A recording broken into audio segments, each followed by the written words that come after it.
여러분, 하나님을 부지런히 구하기 바랍니다. 쉬지 말고 기도하기 바랍니다. 정직하기 바랍니다.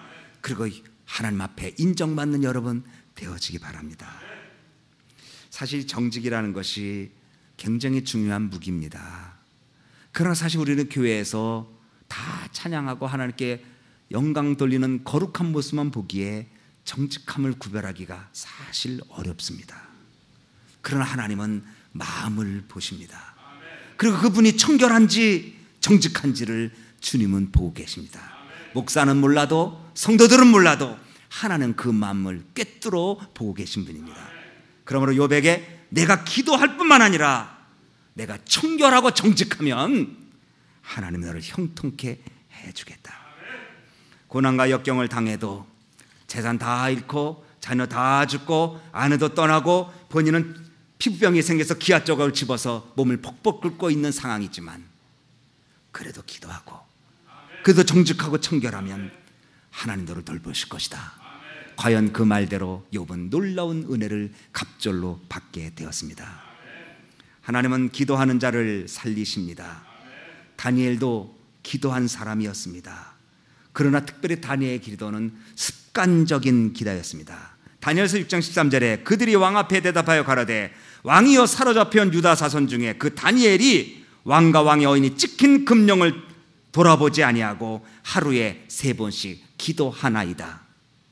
예루살렘을 향하여 창문을 열고 변함없이 기도합니다. 날마다 한 마음으로 기도합니다. 규칙적인 기도입니다. 나라가 정세가 상황이 바뀌어도 그는 기도했습니다. 죽음의 상황에서도 여전히 변함없이 하나님을 구했습니다.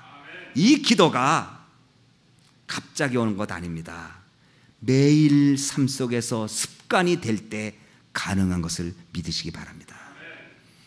따로 시간을 떼어놓고 3번 기도했던 다니엘처럼 오늘 우리들도 매일 시간을 들여 기도하는 습관이 들어야 위기의 순간에도 그 기도를 지킬 수 있다는 것을 믿으시기 바랍니다. 기도하다가 평소에 습관적으로 기도하는데 어느 날 갑자기 하나님의 형통한 은혜가 임하는 것을 믿으시기 바랍니다. 일상에 변함없는 기도하십시오. 어떤 상황에도 기도하십시오. 그럼에도 불구하고 기도하십시오. 여전히 쉬지 말고 여러분이 기도하면 그 기도가 몸에 배고 몸에 밴 기도는 어느 결정적인 순간에 응답으로 다가오는 줄 믿으시기 바랍니다. 어린 자녀를 둔 어머니가 유명한 목사님을 찾아와 물었습니다. 이제 저도 만약에 어떤 분이 물어보면 이렇게 대답하려고 외워놨습니다. 어떻게 하면 자녀를 잘 키울 수 있겠습니까? 사실 제가 요새 자녀 얘기를 하는 이유는 제가 교회를 개척했을 때 39살이었어요. 우리 교회를. 그때 정말 아기들이 자글자글 하니까 여러분 자녀를 이렇게 키우십시오 말할 자신이 하나도 없었어요. 키워보지도 않고 어떻게 하느냐고 물어보면 내가 뭐라고 대답하겠어요. 근데 이제는 조금 제가 목소리를 높일 수가 있어요. 이제 컸으니까. 또 부부간의 문제 제가 잘 못했어요. 잘 살아보지도 못하면서 뭘 얘기하나 할까봐 꾹 참고 있었어요. 이제는 그래도 결혼 25주년이 넘었으니까 이제 소리할 만하지 않겠습니까? 이렇게 살아라, 이렇게 사셔야 됩니다 라고 조금 힘을 주게 되었어요. 그래서 곽선희 목사님 얘기하시기를 역시 목회는 목사와 의사는 40이 넘어야 돼. 제가 그 말이 일리가 있어요. 이제 만약에 20대 후반인 젊은 목사님이 여러분 부부 강좌 세미나 이렇게 한번 쉬십시오. 그러면서 그럴 거야. 자네나 잘해 이렇게. 근데 이렇게 얘기했어요. 어떤 목회자에게 어떻게 하면 우리 자녀를 정말 잘 키울 수 있을까요? 뭘 우리 교인들은 다 잘 키우니까요. 그래 목사님이 어머니를 정원에 데려갔어요. 4그루 나무가 있었어요. 하나 둘 셋 넷. 자 이번에 거 하나씩 뽑으셔야 됩니다. 어머니 뽑으십시오. 이쪽 것부터 뽑으세요. 쑥 뽑아줘요. 아유 쉽네요. 그럼 그 다음 거 뽑으십시오. 2번째는 심은 지 얼마 안 되는 나무로 조금 힘이 들었지만 쑥 뽑아버렸어요. 3번째는 심은 지 좀 오래됐어요. 뽑으려니까 어머니가 힘이 딸려 땀을 뻘뻘 흘리며 그러나 거기서 뽑았어요. 4번째는 보기만 해도 견고해 보여요. 뽑으십시오. 팔을 거들고 순종해야 되니까 딱 나무를 잡는데 나무가 꼼짝도 안 합니다. 어머니가 딸려갔습니다. 그때 목사님이 이렇게 말했습니다. 자녀 교육도 나무와 같습니다. 오랜 습관은 깊은 뿌리를 내려서 그것을 바꾸기가 어렵습니다. 어릴 때 좋은 습관 주지 아니하면 커서 습관 바꾸기가 어렵습니다. 역대하 26장 5절에 스가랴에 사는 날에 하나님을 구하였고 저가 여호와께 구할 동안에는 하나님이 형통케 하셨더라. 하나님께 구할 동안에, 기도 생활할 동안에 하나님이 형통케 하셨다. 그러므로 여러분의 자녀들에게 기도 습관을 부어주고 성경을 읽는 습관을 부어주고 무슨 일이 있어도 하나님 앞에 나와 예배드리는 날이다 주일은 이것을 심어주면 여러분의 자녀들이 어디를 가든 그 말씀을 기억하고 하나님 앞에 나가는 축복이 있는 줄 믿으시기 바랍니다. 다니엘은 습관이 되었어요. 어릴 때부터 기도하는 것이 습관이 되었으니까 풀무불 속에서도 기도했고 사자굴 앞에서도 기도했고 형통의 순간에도 그는 그 기도의 끈을 놓지 않았기에 그는 승리할 수 있었습니다. 말씀과 기도라고 두 번째 말씀입니다. 다니엘은 말씀을 가까이 한 사람이었습니다. 다니엘서 9장 10절에 다니엘이 이렇게 말합니다. 우리 하나님이 여호와의 목소리를 청정치 아니하며 여호와께서 그전 선지자들에게 부탁하여 우리에게 앞에 세우신 율법을 행치 아니하였나이다. 이스라엘 백성들의 죄악을 위해서 기도하는데 두 가지예요. 하나님 목소리를 청정치 않았고 율법을 지키지 않았다. 이 말은 하나님 말씀 듣지 않고 하나님 말씀대로 행치 않은 죄, 이것을 다니엘이 하나님께 회개 기도했어요. 이스라엘 백성들이 이 환난을 당하는 이유는 하나님 말씀을 듣지 않았고 하나님 말씀을 지키지 않았기 때문입니다. 그렇게 다니엘이 기도했어요. 신명기 29장 9절에 너희는 이 언약의 말씀을 지켜 행하라. 그리하면 너희 혀는 모든 일에 너희 하는 모든 일에 형통하리라. 시편 1편에 복 있는 사람은 여호와 율법을 주야로 묵상하는 자인데 시절을 쫓아 나무가 실과를 맺는 것처럼 잎이 청정함처럼 형통하겠다고 말씀하고 있습니다. 사랑하는 우리 소망교회 귀한 식구들, 하나님이 내 인생의 주관자인 거, 그리고 하나님 나에게 가장 형통케 하시는 좋은 분이라는 걸 믿어야 되고, 그리고 어느 때고 어느 순간이고 끊임없이 기도해야 되고, 어느 때고 어느 순간이고 끊임없이 말씀을 가까이 하면 이상과 몽조를 깨닫게 하는 하나님의 성령의 감동하심 여러분 속에 있어서 시대 속에 형통케 하는 축복이 있어질 줄로 분명히 믿습니다. 아브라함 링컨 대통령은 그의 평생에 하나님의 보호와 축복과 인도를 기도했습니다. 고난과 고통을 당해도 그는 성경 말씀을 읽고 위로와 용기를 가졌습니다. 그리고 그는 이렇게 고백했다고 합니다. 나는 하나님 말씀대로 살았더니 켄터키 오두막집에 있는 내가 미국의 대통령이 되었다. 성경은 하나님 우리에게 주신 위대한 축복 중에 하나입니다. 그 말씀에는 부족한 것이 없습니다. 우리 사랑하는 소망교회 귀한 식구들, 말씀을 묵상하고 말씀을 읽고 모르는 건 넘어가야 돼요. 성경을 공부하는 방법 중에 칼빈은 그렇게 말했어요.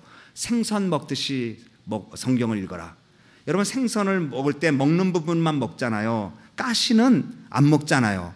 그 부분 남겨놔야 돼요. 가시 먹다가 걸려요. 하나님의 말씀에 풀지 못하는 부분이 있어요. 다 풀면, 이성과 내 능력으로 풀면 하나님 말씀 아니에요. 풀 수 없어요. 풀지 못해야 돼요. 그것은 여러분의 생각과 이성과 문화, 또 그리고 내 경험, 공부로 성경을 풀면 어떻게 이게 하나님 말씀이에요? 못 풀어야 돼요. 당연히 몰라야 돼요.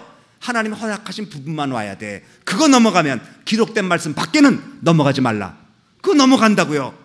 그러나 죄송하게 넘어갔다가 대부분이 잘못되는 사람 얼마나 많은지 몰라요. 이 비밀을 깨달아라.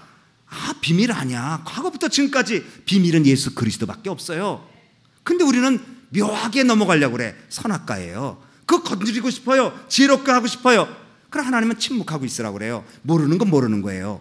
지금까지 얼마나 많은 학자들이 있었어요. 얼마나 많은 신학교가 있었어요. 얼마나 많은 공부하는 PhD 학생들이 있었어요. 못 풀어요. 못 푸는 부분이 있어요. 그걸 인정해야 돼요. 그것이 바로 하나님 말씀 위대성이에요. 다 풀면 어떻게 하나님 말씀이에요? 아니죠. 그러니까 그 부분이 있어. 그래서 켈빈은 생선 먹듯이 먹어라. 가시는 놔둬. 그래서 베드로서의 예언의 경은 사설에 풀지 마라. 개인적인 감정과 생각으로만 풀지 마라. 켈빈은 성경은 성경으로 풀어라. 그러니까 이게 하나님 말씀이 하나님 말씀이죠. 그러니까 믿고 따르면 거기에 기적이 나타나게 되는 것입니다. 마지막으로 예루살렘을 사랑해야 형통합니다. 예루살렘을 사랑하는 자는 형통하리라고 시편 120편 6절에 말했어요. 예루살렘을 위하여 평안을 구하라. 예루살렘을 사랑하는 자는 형통하리로다. 예루살렘이 뭐예요? 성전이죠. 예루살렘에 성전이 있어요. 성전은 오늘 교회죠.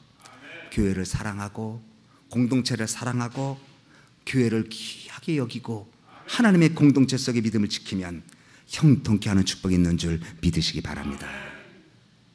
저는 우리 소망교회 모든 식구들이 어떤 경기가 어떻든 대통령이 누가 되든 정기가 어떻게 되든 관계없이 하나님이 함께 하심으로 형통의 축복 있어지기를 주님의 이름으로 축원합니다. 특별히 우리 자녀들, 난 우리 학생들 보면 너무 좋아요. 얼마나 가슴이 뛰는지 몰라요. 야, 하나님 우리 소망교회 이렇게 자녀들을 키워주셨구나. 오늘 또 워크캠프에 간다고 그러잖아. 이제 주일날 일찍 떠나요. 그래서 오늘 파송 기도를 해줄 텐데 여러분 기도 많이 해주시고 이 아이들이 시대에 형통한 사람이 되어서 이상과 몽조를 깨달아서 우리 유스그룹의 우리 EM 청년들이 정말 다니엘처럼 지식과 학문만 명철한 게 아니라 비전과 하나님의 드림을 가져 시대에 형통한 사람 되기를 주님의 이름으로 축원합니다. 기도하겠습니다. 우리 한번 다 같이 통성으로 기도할 때에 하나님의 말하는 성경이 말하는 형통은 만사가 아무 걱정 없이 잘 되는 게 아니고 고난 중에도 일어나고 고통 중에도 회복되고 망한 중에도 일어나고 그래서 하나님께 결국 승리를 돌리는 것이 형통이니 하나님 우겨싸움을 당해도 답답한 일을 당해도 낙심한 일을 당해도 승리할 수 있도록 붙잡아 달라고 우리 한번 기도하시고 특별히 우리의 자녀들이 이 시대에 형통한 자녀들이 될 수 있도록 하나님 도와달라고 우리 한번 다 같이 통성으로 기도하겠습니다. 사랑과 은혜가 풍성하신 고마우신 하나님 아버지 감사합니다. 오 하나님 아버지 이 시간에 우리 사랑하는 자녀들이 또 우리들이 우리 교회가 시대에 형통한 저희들 되게 주시기를 원합니다. 오 자비로우신 하나님 아버지 하늘의 문을 열어주셔서 주의 능력과 은혜와 은사로 저희들을 채워주시고 하나님을 가까이 하는 저희들 되도록 역사해 주시기를 원합니다. 오 자비로우신 하나님 아버지 저희들의 마음을 주 앞에 드립니다. 저희들의 마음을 주 앞에 드립니다. 이 시간에 주 앞에 부복하게 하시고 위로부터 내리는 신령한 은혜가 저희들 심령에 가득할 수 있도록 역사하여 주시옵소서. 하나님 아버지 다니엘은 시대가 바뀌고 정권이 바뀌고 나라가 바뀌어도 상황이 바뀌어도 하나님이 그와 함께 했을 때 형통했습니다. 하나님 우리가 살아가는 이 미국 땅에 정권이 바뀌고 경기가 바뀌고 여러 가지 어려운 상황이 바뀌어도 하나님이 우리와 함께 하심으로 형통한 우리들 되게 해주시고 우리의 자녀들이 되게 하셔서 시대를 바꾸는 역사 있도록 도와주시기를 소원합니다. 하나님 아버지 이 시간에 간절히 기도합니다. 이상과 몽조를 깨달아 할 수 있도록 기도하게 하시고 말씀 보게 하시고 예루살렘을 사랑하게 하셔서 교회를 사랑해서 하나님께 영광되게 주시옵소서. 감사하옵고 예수님 이름으로 기도하옵나이다. 아멘. 하나님 아버지 우리 소망교회를 사랑하시고 여기까지 지금까지 인도하셨습니다.